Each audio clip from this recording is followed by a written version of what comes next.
ओम श्री परमात्मने नमः। तो प्रभु ने अर्जुन से कहा कि इसे मन को स्थिर करो। हाँ, तो अर्जुन का जो जवाब था वो ये था कि इसको रोकना वायु के समान बड़ा कठिन है। वायु से भी ज्यादा कठिन है। तो ये स्वामी जी की पुस्तक में भी आया अभ्यास के बारे में। हाँ, तो प्रभु ने कहा कि ये दो चीजों से रुकेगा, या तो अभ्यास से वैराग्य से। या वैराग से। और अभ्यास के बारे में उन्होंने 6 अध्याय के 9वें श्लोक में, 12वें श्लोक में, कई श्लोकों में अभ्यास पर बहुत जोर दिया। हाँ, लेकिन 12वें अध्याय के 12वें श्लोक में प्रभु ने अभ्यास को तो पीछे हटा दिया। हाँ, हाँ, और उन्होंने कहा कि अभ्यास से ज्ञान श्रेष्ठ, हाँ, ज्ञान से मेरे स्वरूप का ध्यान श्रेष्ठ, उससे भी श्रेष्ठ उन्होंने वो बताया कर्म फल त्याग। हाँ, और सबसे ज्यादा श्रेष्ठ बताया कि कर्म फल का त्याग श्रेष्ठ है। कर्म फल त्याग। हाँ, त्याग का श्रेष्ठ। तो अब इसमें तो एक भ्रांति सी दिमाग में हाँ, गई कि भाई ये हाँ, शुरू से आखिर तक हाँ, अभ्यास पर जोर दिया। हाँ, और वहाँ आकर के उन्होंने प्रभु ने बात बता दी। हाँ, हाँ, ये समझ में नहीं आएगी बात। हाँ, कोई बात नहीं। बड़ा अच्छा क्या पूछ लिया।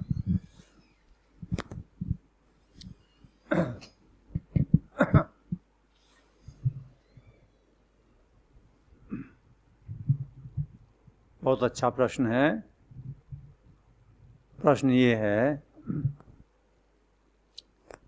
कि स्वामी जी महाराज कल ही पढ़ा था, पहले भी कई बार आता है ये बात, कि अभ्यास से प्राप्ति नहीं होती। अच्छा, और जैसा इन्होंने कहा गीता में 6 अध्याय में अभ्यास की बात आई है। मन को रोकने के लिए, स्थिर करने के लिए भगवान ने 2 बातें कही, अभ्यास और वैराग्य।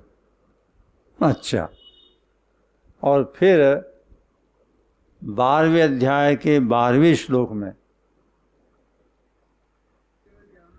हाँ, 12वें अध्याय के 12वें श्लोक में फिर ये बात आई कि ये जितने भी साधन हैं सभी ठीक हैं, लेकिन उनका तारतम्य या उनकी महत्ता बताते हुए भगवान कहते हैं, श्रेयो हि ज्ञानम अभ्यासात ज्ञानात् ध्यानम विशिष्यते, ध्यानात् कर्म फल त्यागा शांति अनंतरम। अभ्यास से शास्त्र ज्ञान श्रेष्ठ है, शास्त्र ज्ञान से ध्यान श्रेष्ठ है, और ध्यान से भी सब कर्मों के फल की इच्छा का त्याग श्रेष्ठ है, क्योंकि त्याग से तत्काल ही परम शांति प्राप्त हो जाती है। अच्छा, तो ठीक पूछा त्यागी जी ने कि अब इसमें बड़ी उलझन सी दिखती है कि क्या बात कैसे है। हाँ, अच्छी बात पूछी है। देखो, इसमें उलझन नहीं रहेगी बिल्कुल भी। ऐसा है, जैसा हम सब जानते हैं और संसार के सभी निष्पक्ष विद्वान कहते हैं कि ये जो भगवत गीता है ये सभी मानवों के कल्याण के लिए है। कोई किसी भी संप्रदाय का, किसी भी देश का, किसी भी धर्म जाति का, कहीं का भी हो, अच्छा, तो सबके कल्याण के लिए है।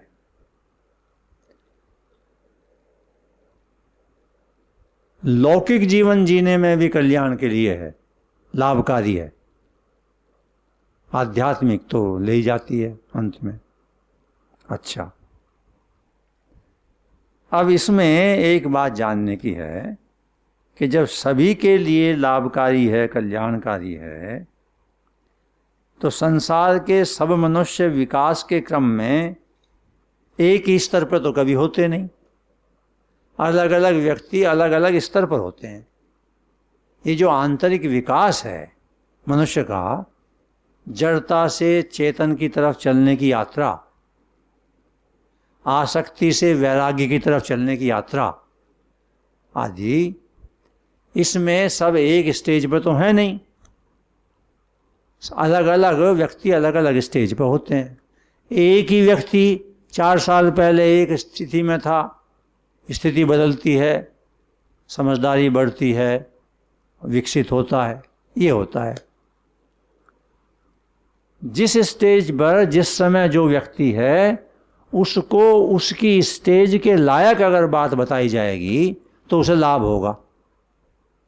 उससे नीची स्टेज से बताई तो कोई लाभ नहीं, और उससे ऊपर की स्टेज से बताई तो लाभ नहीं।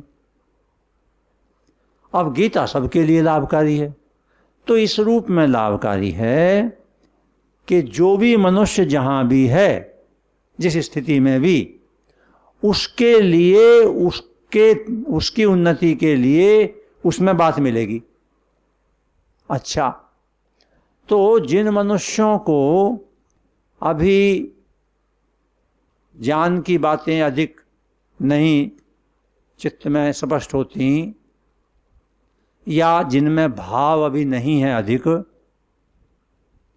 और जो कर्म प्रधान ही जिनका व्यक्तित्व है, काम में ही लगे हैं आदि, तो उनको कहेंगे तुम अभ्यास करो, अभ्यास करो तुम।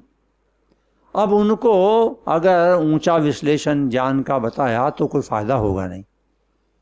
अच्छा, लेकिन जिसकी स्थिति चित्त की विकसित हो गई, उसके लिए अब अभ्यास कराना व्यर्थ हो जाएगा। तो इसमें बात खास ये है कि सबके कल्याणकारी होने के कारण सबकी ही ग्रंथियों का विमोचन करती है गीता। हर एक को, इसको ये लाभकारी, उसको वो लाभकारी। देखो, मैंने कई दफे बात बताई, केमिस्ट की दुकान में तो अनेक दवाइयां हैं, लेकिन सबसे महत्वपूर्ण बात यह है कि जिसकी बीमारी जिस दवाई से मिटे उसको तो वही दवाई है, बाकी तो व्यर्थ है। ठीक ऐसा ही है, इसमें तो सभी के रोगों का निदान है, सभी के रोगों का निवारण है। अच्छा,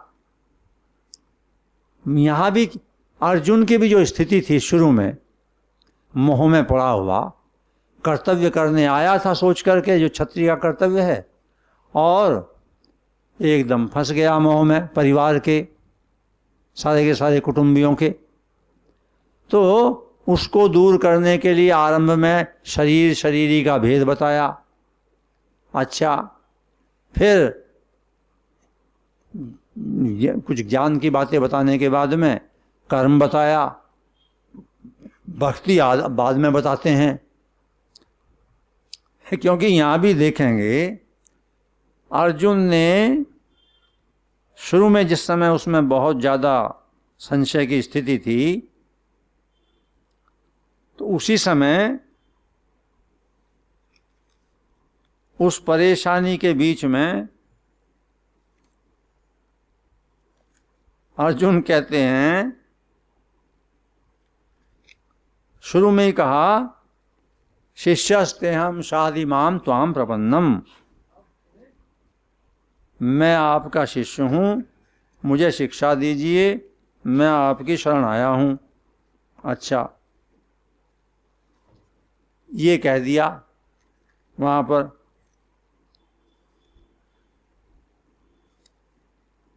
अब ये तो कह दिया और अपने को शरण भी बता दिया, लेकिन ये सब कह करके और अपने को शरण भी बता करके उसके बाद में ही एकदम कहते हैं कि अब ऐसा है कि युद्ध तो मैं करूँगा नहीं। और उपस्थ जो पार्ट था उसका, रथ का बीच का मध्य भाग हुआ करता था, उसमें जाके बैठ गया। तो ये तो कमाल का समर्पण है। समर्पण आपको करूँगा अपनी मर्जी,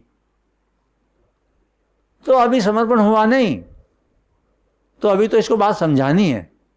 क्योंकि अभी तो ये कहा कि मैं आपका शिष्य हूं, मुझे बताइए मैं क्या करूं, ठीक है।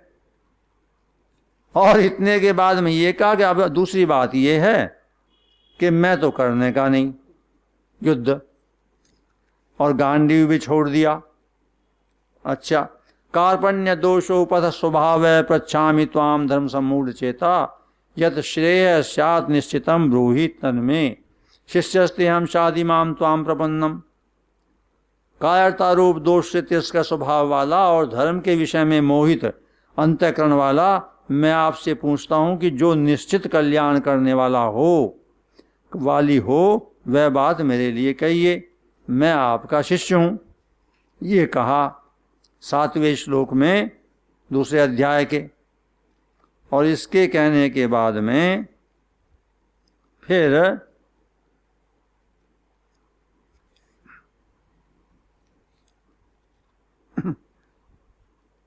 अच्छा, एक श्लोक बीच में और आता है और फिर 9वें में तुरंत ही उसके बाद ही कहते हैं एवं मुक्त्वा ऋषिकेशम गुड़ाकेश परंतप न योत्सिति गोविंद मुक्त्वा तूष्णीम बभु है।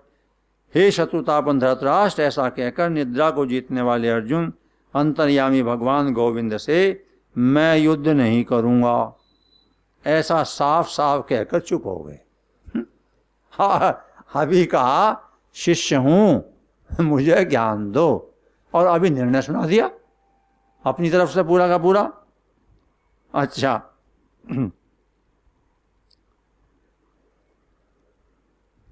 फिर बीच में एक बार और कहते हैं,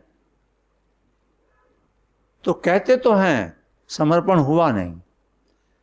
अब 18वें अध्याय में जहां गीता की समाप्ति, उपदेश की समाप्ति लगभग हो रही है, वहां पर एक प्रसंग आता है, ये आता है कि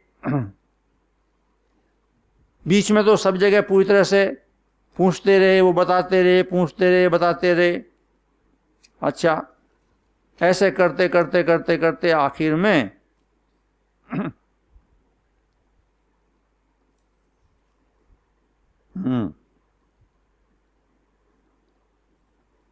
ये भी बतला दिया 61वें श्लोक में 18वें के कि ईश्वर सबके हृदय में है और यंत्र की तरह सबको घुमाता रहता है। अच्छा, ये सब बताते हुए वहां पर एक गीता वो रखी है मूल ऊपर, सिर्फ संस्कृत के श्लोक ही हैं उसमें। अच्छा, 63वें श्लोक में अब एक ये घटना घटती है, इति ते ज्ञानम आख्यातम गुह्यात गुह्यतरम मया विमनश्य एतदशेषेण यथेच्छसि तथा करू। यह गुह्य से भी गुह्यतर शरणागति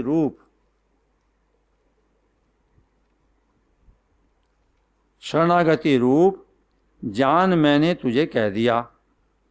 अब तू इस पर अच्छी तरह से विचार करके जैसा चाहता है वैसा कर। देखो शायद रखी हो, मेरा ख्याल है नहीं है, चलो छोड़ो कोई बात। अच्छा, तो यह गुह्य से भी गुह्यतर ज्ञान मैंने तुझे कह दिया, अब तू इस पर अच्छी तरह से विचार करके जैसा चाहता है वैसा कर। यहां आकर के भगवान ने उसे एक प्रकार से छुट्टी दे दी, भाई मैं तो जो समझाना था समझा दिया, अब जो तेरी इच्छा हो सो कर। हाँ, अब जो तेरी इच्छा हो सो कर भाई, जो समझाना था समझा दिया। अब यहां एक बड़ी महत्वपूर्ण घटना घटती है, और वो ये कि इससे पहले तो भगवान ने कहीं कुछ भी बात कितनी भी गहराई से हो, उसने पूछना बंद ही नहीं करा, ये नहीं तो वो नहीं तो वो नहीं तो वो, कुछ ना पूछता। यहां करके वो चुप हो गया, कुछ बोला ही नहीं। अच्छा, कुछ नहीं कहा। अब इसमें बड़ी रहस्य की बात छिपी थी। एकदम जब वो चुप हो गया, कुछ कहा ही नहीं, तो भगवान है, वैसे भी जानते हैं, लेकिन उसके आचरण से एकदम स्पष्ट हो गया क्या कि अब समर्पण हो गया। जो समर्पण की बात शुरू में कही थी, मैं आपका शिष्य हूं, आपकी शरण आ गया हूं, उसमें इतना समय लगा और इतनी बातों में उसे निकालना पड़ा, इतने साधन बताने पड़े, ऐसा ऐसा ऐसा ऐसा। और जैसे ही समर्पण हुआ तैसे ही गुरुदेव ने, भगवान गुरु ने तुरंत अंतिम बात जो अब तक नहीं कही थी, चूंकि जैसी पात्रता हो जाए उसके अनुसार ही दिया जाता है। तो 64वें श्लोक में सबसे अत्यंत गोपनीय सर्वोत्कृष्ट वचन तो फिर मुझसे सुन। अब बिना पूछे, अब तक तो पूछ करके, कई जगह बीच में भी बिना पूछे और बहुत सा जिक्र किया है, लेकिन कुछ ना कुछ प्रसंग चलता था, यहां बिना कुछ पूछे। क्यों भाई, क्यों कह रहा हूं ये अत्यंत गोपनीय सर्वोत्कृष्ट? तू मेरा अत्यंत प्रिय मित्र है, इसलिए यह विशेष हित की बात मैं तुझे कहूंगा। अब प्रिय अधिक प्रिय हो गया समर्पण करके। अच्छा, और तब उसके बाद वो 65 और 66वां श्लोक जिसमें भगवान ने रहस्य खोल दिया, मेरी शरण आ जा। अच्छा, मैंने ये बात इसलिए बताई प्रश्न के उत्तर में कि जैसी जैसी जिसकी स्टेज होती है वैसा वैसा ही साधन करना पड़ता है और गुरु उसको वैसा ही बता देते हैं। अच्छा, इसलिए ये, अच्छा, अब उसी क्रम में ये जो बात आई 12वें अध्याय का 12वां श्लोक, ये 12वें की बात भी भगवान ने तब कही है जब इससे पहले उन्होंने उसको एक एक करके कई अभ्यास बताए, भाई ऐसा कर ले। हाँ, अच्छा, भगवान कहते हैं 8वें श्लोक में, मय्ये मनातस्व मयि बुद्धिम निवेशय निवेश्यसि मय्येव, तू मुझ में मन को स्थापन कर और मुझ में ही बुद्धि को प्रविष्ट कर, इसके बाद तू मुझ में ही निवास करेगा, इसमें संशय नहीं है। 8वें श्लोक में एक बात बतला दी। अच्छा, फिर 9वें में कहते हैं, अगर तू मन को मुझ में अचल भाव से स्थिर करने में अपने को समर्थ नहीं मानता, पहले मन की बात कही, अरे मन ही लग गया तो बात खत्म हो गई। लेकिन भाई तेरी अगर शक्ति नहीं है मन लगाने की, तो हे धनंजय अभ्यास योग के द्वारा तू मेरी प्राप्ति की इच्छा कर। अब अभ्यास, शुरू में ही मन लग गया तो बात खत्म हो गई, तो मन लग ही गया और क्या करना।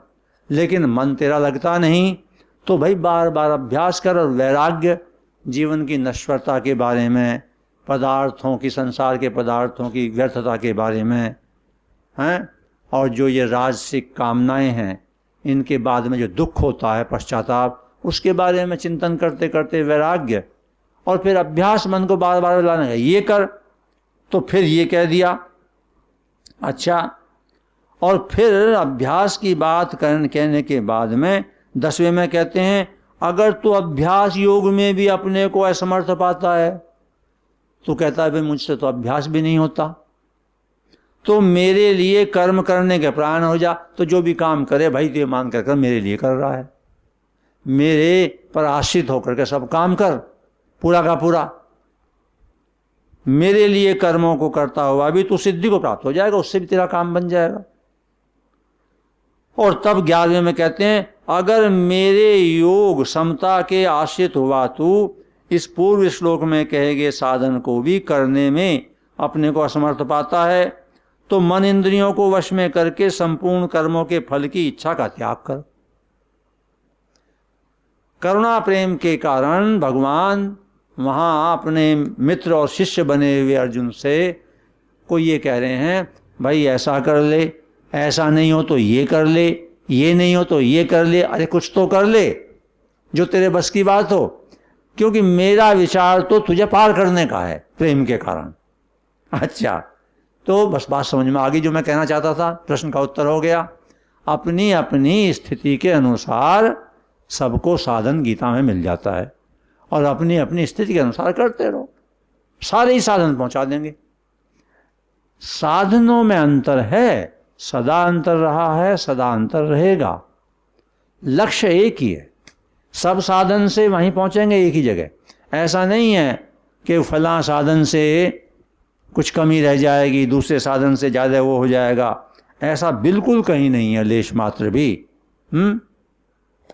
नारायण अरुणनगर के रज्जब रहा अनेक। रज्जब हुए हैं, बहुत बड़े संत हुए हैं, वही रज्जब जिनके बारे में एक बार मैंने पहले बताया था, मुसलमान थे। अब जिसका जब समय आ जाए जौन सा वो उन्होंने कहा है, ये उनकी भी एक बड़ी विचित्र कहानी है। नारायण अरुणनगर के रज्जब रहा अनेक, भावे आवो किधर से आगे स्थल एक। भाई किसी नगर में जाने के लिए या नारायण को प्राप्त करने के लिए अनेक रास्ते हैं। रज्जब रहा अनेक। अब तुम्हें मेरठ आना है, हापुड़ की तरफ से आ जाओ, दूसरी तरफ से कहीं से आ जाओ, मवानी की तरफ से आ जाओ, जो तुम्हारे पास पड़े। अच्छा, जो उधर रहता है मीरापुर, वो हापुड़ की तरफ क्यों जाएगा? वो मवानी की तरफ से आएगा, जिसके जो पास साधन पड़े। अच्छा, कोई किधर से, दिल्ली की तरफ से आ जाओ, कहीं से भी आ जाओ, किधर से भी आ जाओ, मेरठ एक ही है, वही मेरठ मिल जाएगा। ऐसे ही अभ्यास कर लो, योग कर लो, कर्म योग कर लो, ध्यान कर लो, कुछ आगे एक मिल जाएगा। अब बीच में मैंने बताई किसका कैसे क्या हो जाए। रज्जब मुसलमान थे, गुरु हुए दादू दयाल, हिंदू थे। तो इस मार्ग में अंतिम स्थिति में तो ये मुसलमान हिंदू ये आदि कुछ रहता नहीं है, वो तो सब एक ही तत्व की तरफ। ऐसी बीच में बात आई तो कह देता हूँ। शादी कराने जा रहे थे रज्जब, बारात जा रही थी, बैंड बाजे सब बजते हुए पूरे के पूरे। ऐसा ही होना था, विधि का लेख, प्रारब्ध उनका। इधर से ये जा रहे हैं, वो गुरु महाराज आ गए शिष्यों के साथ, दादू दयाल। दोनों की दृष्टि मिली। दृष्टि मिलते ही वो तो सिद्ध महापुरुष थे, उन्होंने देखते ही कहा, करे ये तो बिल्कुल किनारे पर बैठा है, और किनारे पर बैठा है इस मार्ग पर चलने के, ये कहाँ फंसने जा रहा है इस झंझट में। अच्छा, तो उन्होंने देखते साथ ही उसके पास आते ही और उससे कहा कि रज्जब तय कियो गजब, सिर पे बांधा मोर, आया था हरि भजन को करी नरक की ठोर। अच्छा, के रज्जब तय कियो गजब, सिर पे बांधा मोर, आया था हरि भजन को करी नरक की ठोर। भाई इतना ही बाण लगना काफी था उसको। एकदम चेतना जाग गई, तैयारी तो थी। कहते हैं वो घोड़ी पर से कूद गया नीचे। अच्छा, और कूद के बारातियों ने कहा भाई क्या हुआ? कहने लगे भाई जो होना था वो तो हो गया और अब आगे ये होना है कि मैं तो जा रहा हूँ इनके साथ यहीं से, आगे पीछे की कोई बात नहीं। कि भाई कहाँ? कहने लगे जो ये कह रहे हैं बस मैं समझ गया बात, गलती होने से रुक गई मेरे से, मुझे नरक का विचार है नहीं मेरा जाने का। अब खैर, कहते हैं वो तो माना नहीं, साथ में चल दिया। और कहते हैं वो जो लड़की थी उसको पता चला कि ऐसा ऐसा हुआ, कहते हैं उसने भी कहा मैं भी विवाह नहीं करती, वो भी फिर उसी मार्ग में चली गई। खैर, तो फिर उन्होंने, अब वो तो बहुत कम पढ़े लिखे थे, लेकिन ज्ञान हो गया तो फिर पढ़ाई लिखाई इसमें क्या करेगी। वो रज्जब भी फिर कहते हैं, मैंने पहले बताया था, चारों वेद खंगाल के या ढंढोर के, दोनों शब्द किसने बताया मुझे, चारों वेद खंगाल के या ढंढोर के, कोई सा भी कर लो, चारों वेद खंगाल के अंत कहोगे राम, सो रज्जब पहले कहे इतने ही से काम। अरे भाई चारों वेदों को खंगाल के आखिर में राम पर आओगे। रज्जब यूं कह रहे हैं मैं पहले ही इसमें ही यहीं से यहीं रखो ना मामला इतने। तो खैर, तो ये है, तो इसलिए कोई कन्फ्यूजन को स्थान नहीं है। सबकी बैकग्राउंड, परिस्थिति, आयु, स्वास्थ्य अलग अलग होते हैं, उसके अनुसार साधन कर लो, वहीं पहुंच जाओगे, उसमें कोई नहीं है। अब वृद्धावस्था है, शक्ति कम हो गई, वैसे ही हाथ पैर चीसने लगे, अब उसमें योग की साधना, प्राणायाम, आसन बहुत ज़्यादा बतलाने लगे, समस्या हो जाएगी और जैसा है वैसा भी नहीं रहेगा। काम चल रहा था। अच्छा, यंग एज है तो दूसरी बात ये हो गया ना, बस ये है। इसलिए चाहे जौन सा साधन करो जो तुम्हें ठीक लगे।